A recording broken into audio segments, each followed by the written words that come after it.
Mandy, oh my God, it is amazing to actually have you in the studio and to be interviewing you. You've been a presence, obviously, in Los Angeles for like a long time, so this is like such an honor. This is an honor for me. Thank you so much for having me. I couldn't be more thrilled to be here. Do you just want to take us really quickly about like how long you've been living in Los Angeles? And Yeah, I was born and raised in Los Angeles, so I came through LAUSD school district, went to high school not too far from where we are right now at Pali High. You were very gracious enough to have include me in the Philosophical Research Society's poetry series that you run and organize. And that's such a great venue, too.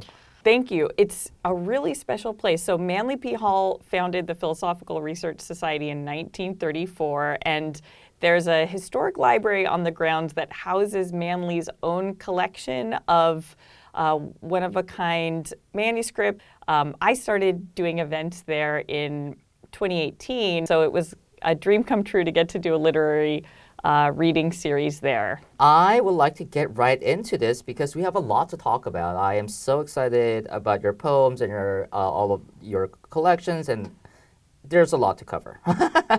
So if you don't mind, let's actually start with your first collection, Math Heaven Time, published in 2014. Would you mind actually reading us the Poem for Our Ghost? Oh, I would love to. Yeah. So this poem is a real-life ghost story. Poem for Our Ghost. Who can blame the figure that appeared translucent, glowing green, and watched us sleep just after we'd made love? Moving as he does all night past rooftops and the tufts of trees, how could he resist from perching closer to such ardent rest? Not more now than lengths of ivy painted on a scrim. How could he resist such florid substance, such clay on clay? Two ropes swelled with ocean water, bound to the bed, bound to each other, far as one can get from his own estate of disembodied transit. Was our fragrance strong enough to call him down from his canopy seat in the nighttime? How long did he watch us, letting our scented breath pass heavily through him? How long did he float, graceful, ponderous, sad, before I caught him looking where his presence lit the room? Even I feel sometimes like a ghost hovered above us, trying to get closer, to become us, to know for certain our flesh. That's amazing. What do you mean by this is a real-life ghost story? It really happened. I was in Silver Lake one night, and I fell asleep, and I woke up, and there was a ghost hovering at the end of the bed, and it was the first time I had ever seen an apparition like that, and it's interesting. The ghost that I saw was dressed in what I would describe as like 1890s garb, the kind of sort of vest and jacket combination with a sort of flattened tie that nobody wears anymore. He had sort of out-of-date facial hair. But I became, and also the house I was in at the time was older than that, so seemed like a past resident. And I became very curious about what it would feel like to be disembodied for so long and to gaze at the embodied. And I think that curiosity about being human, being in the body, and also the experience of being out of body has been really traveled with me across the years and across collections. I'm still writing about what it feels like to be in the body, and also the moment of transition out of the body and what follows life. So this was sort of one of my first poems that was on that theme that has been so important to me. Yes, that theme really does tie the collections together. But what I actually always find very striking about your poems is that they are very much grounded on earth too, but yet at the same time they are transcending. They are transdimensional, and with the gaze towards sort of heaven and the ethereal. I think I like to describe it almost as like an uplifting sort of experience, and like uplifting in like a literal sense of actually feeling buoyed when I read your poems. So that's Thank you. yeah, I appreciate that. and I love that so much. And I think that's because, kind of like you said, your poems are curious about the metaphysical and also confronting it. I mean, like I would have totally thought of that as like a metaphor too, but to actually describe, yeah, how to hear you describe it as real is even more interesting to me. Thank you. It's interesting because quite often poems begin in my life when I'm cleaning my home. So I'm washing dishes or I'm scrubbing the floor, and suddenly I can feel the beginning of a poem arrive. So often the movement that happens for me is from the labor of the everyday, and then I'll sort of rush to my computer and allow the poem that I've just started to feel gestating to travel through the birth canal, and then I get to see what it is.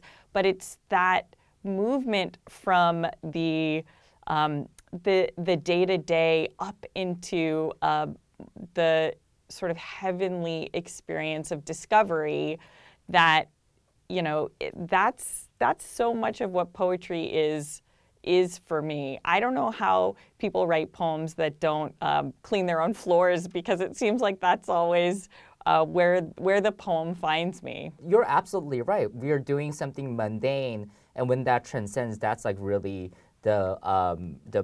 basically the apex of like what poetry can do. This actually leads me to your next collection that was published in 2017, Glenn Gould's Chair. And would you please read us the piece Maurice Ravel, Speaking About Play of Water? Yes, I would love to. So this collection touches on the lives of quite a number of composers. I was beginning to work as an opera librettist at the time when I was writing this book, and I was reading about the lives of composers, and I was really interested. Well, quite a few composers really fascinated me, but this is Maurice Ravel, and yeah, I wanted to explore his perspective. So the speaker in this poem is Maurice Ravel himself. Mobile and precise, trilling but still crystalline, carved from glass with instruments of lead. One can't build the natural with naturalness. One cannot be water and behold it. What nature does without an edge, without a thought, I can do too, but glacially, and only very carefully, and at a price. I must seem strange to you, without a lover, living as I do amidst my wind-up toys, alone in this wedge-shaped chateau. You don't want what I have, but I don't want what you have either. Listen to it, drop on careful drop. What man who could write that wouldn't, even if it cost his life? It almost felt like the speaker is saying, like, if you are creating, like, you cannot help but create, right? So, like, there's like almost no question about it. Do you feel compelled to create as a poet? For me, it's a calling. The great joy of my life is that I am able to share my poetry. Even if I were not able to share it, I would be writing it. So I started writing poetry nearly as soon as I started speaking. My grandmother took care of me quite a bit when I was very young, and she would read me rhymed poems like A. Milne every day. And as soon as I could speak, I had some of these poems memorized. And to me, composing poetry was nearly as natural as speaking about anything. And so it was something that I always did. I dreamed of being a poet as a career, but I also am a practical person and thought that that was probably out of reach. And so Yeah, it's been the great joy and surprise of my life to be able to do it in a professional way. What aspects about these composers that you chose and included to collect in this book fascinated you, and how did they form the collection? So as I was writing the poems in this collection, Glenn Gould's Chair, I was also creating a life for myself as a poet, and I was working as an opera librettist, and I was incredibly interested in discovering how other creative people had created their works themselves and also had created a sustainable life, or in some cases, a nearly not sustainable life. And so I started reading composer biography and composers' letters and diaries just to discover what their lives were like at the moment that these works were coming into being. And then I was also thinking about my friends that I was working with as an opera librettist who were emerging composers, who were contemporaries of mine.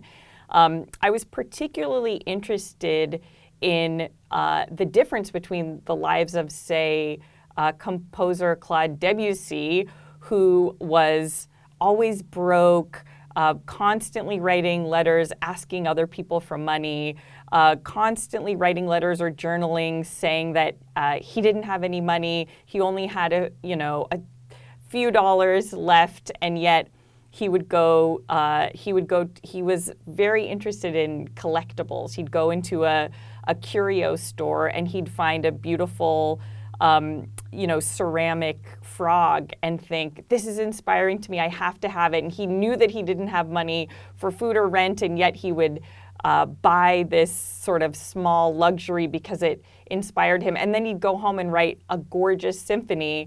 Then on the other side of the spectrum, you have a composer like Charles Ives, who famously said to a friend, he wrote dissonant music before it was popular, so he felt that he couldn't make money as a composer, and probably when he was young he would not have been able to. So he famously said to a friend that he was not going to starve on dissonances. And so he took a day job.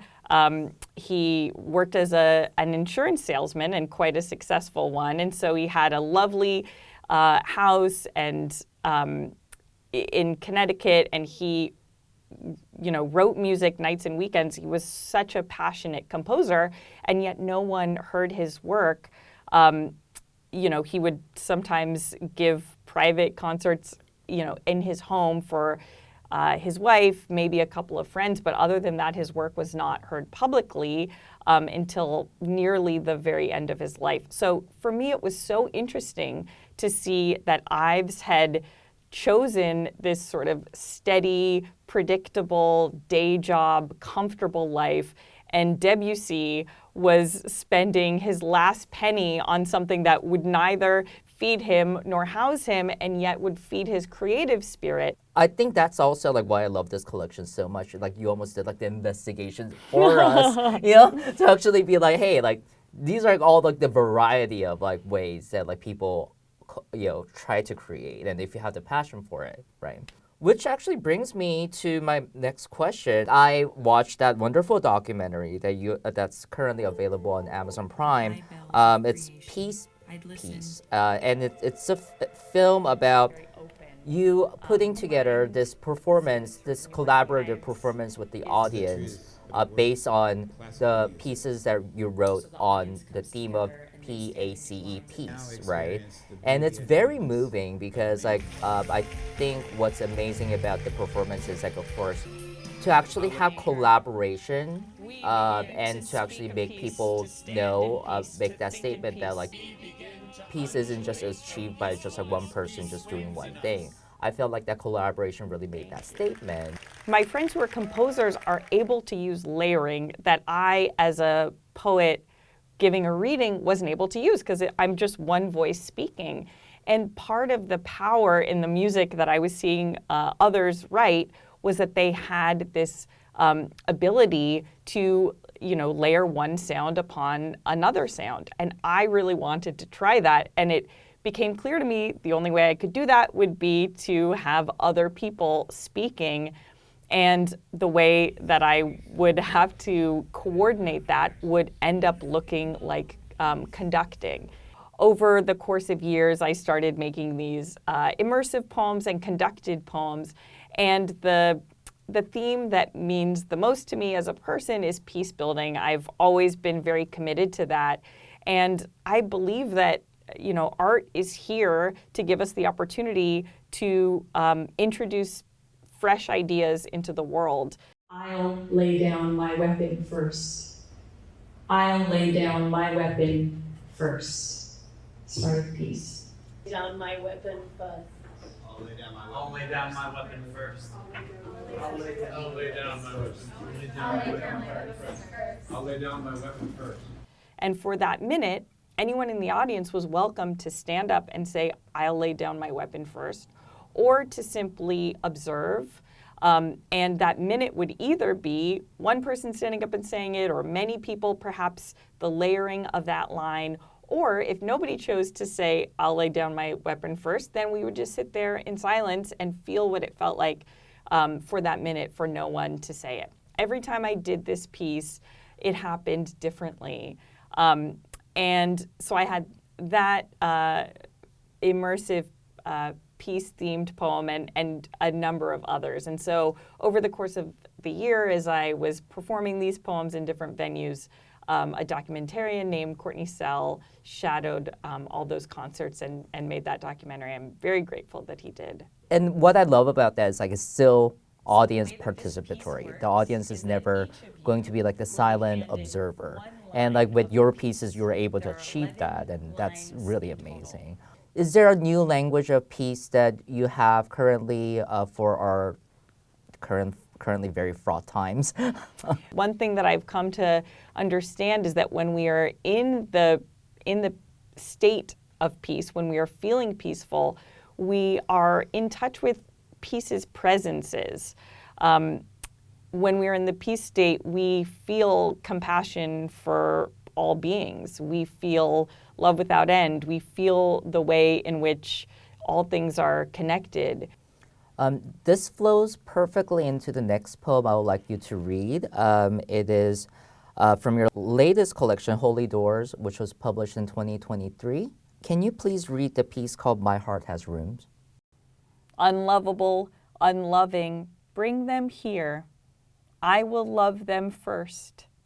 My heart has rooms. Years ago, its chambers had to spread. Soon they'd fit an apple, a notebook, a phone book, a chair. Soon each was a sitting room, a chapel, then a synagogue, then a hall of state. Soon there was the space for all constituents. Soon long benches spread. Soon high doors were spread. Anyone can love the young, the old, send the hard, the strong, those whose chambers seem to house just blood, those who were not loved and do not love. I've built benches where we'll sit till heaven fuses us forever with plain light each other.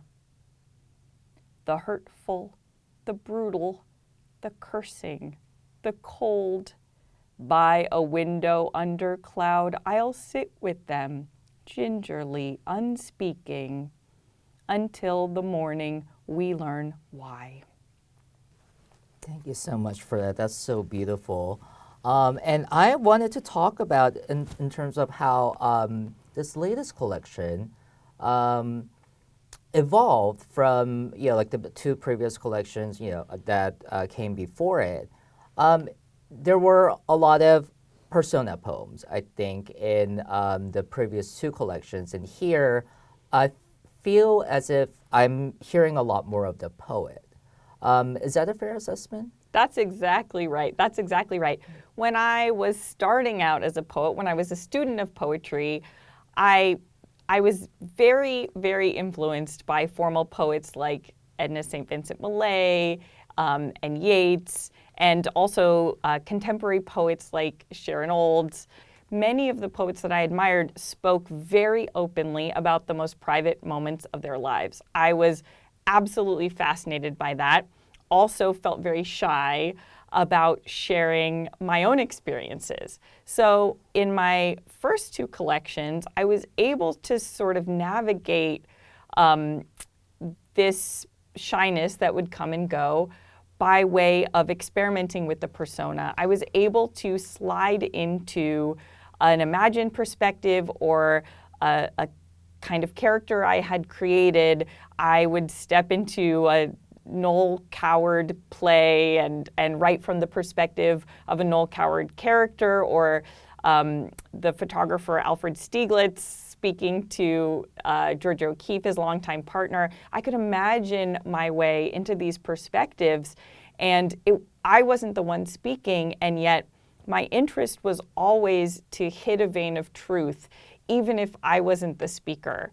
And so I feel that moving in and out of the device of using persona really helped me to get comfortable with the project of sharing my work publicly and giving readings.